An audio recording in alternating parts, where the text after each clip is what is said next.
जैसे कि आप लोगों ने सुना होगा कि लोग गाँव के घरों में पूरा प्याज स्टोर कर लेते हैं। लेट्स से अच्छी खासी quantity 55 ton, 50 ton, 3 ton, 4 ton अच्छा खासा स्टोर कर लेते हैं सीज़न के वक्त, और उसे फिर बेच देते हैं जब भी वो महंगा हो जाता है। यही सेम चीज़ हम सोच रहे हैं अगर मखाने में की जाए। अब जैसे मखाना जो होता है, वो एक बोरी जो होती है वो उसकी होती है 10 किलो की।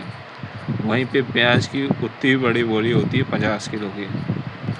बात यह है कि जो मखाने की 10 किलो की बोरी है वो है 9,000 के आसपास, और जो प्याज की बोरी है वो 9,000 में कम से कम 5 आ जाएंगी आराम से। तो बात यह है जैसे कि जो अभी रेट चल रहा है वो है कुछ 870 तक रेट है, कि एक बोरी का 8,700 रुपये।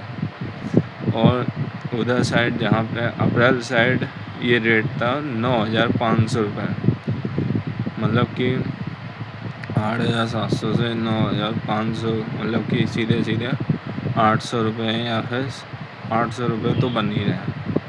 अब अगर हम वैसे देखें तो ये परसेंटेज वाइज हमें सीधे समझ आ रहा है कि ये 10% से ज़्यादा का गेम नहीं है एक बोरी पे। वहीं पे अगर हम प्याज की बात करें तो प्याज में इससे ज़्यादा का परसेंटेज का मार्जिन होता है। जैसे जब ये इसका सीज़न था प्याज का, जब सबसे कम रेट था तब था ये 22 रुपये किलो, 20 से 22, और अब ये चल रहा है 35 से 45 रुपये किलो।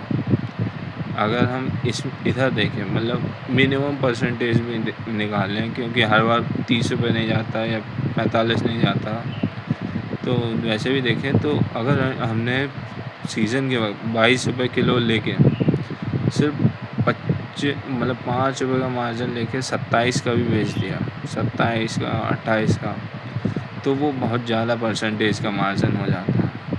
हालांकि प्याज में सड़ने का डर होता है और भी 3-4 चीज़ें होती हैं, तो उस हिसाब से। लेकिन अगर हम अपने हिसाब से देखें, क्योंकि हम लोग यहाँ शहर में रहते हैं, अब यहाँ प्याज तो स्टोर करेंगे नहीं, तो एक 10 किलो की अगर हम लोग बोरी लेट से ख़रीद के रख लेते हैं, क्योंकि अभी थोड़ा सस्ता ही चल रहा है, और उसे फिर सीज़न के वक्त अप्रैल साइड या फिर और पहले बेच दें, तो उसमें अगर मैं मिनिमम प्रॉफिट मान लूँ, अगर 500 रुपये का भी हो जाए तो बढ़िया है, और क्या चाहिए। एक बार कोई करके देखे।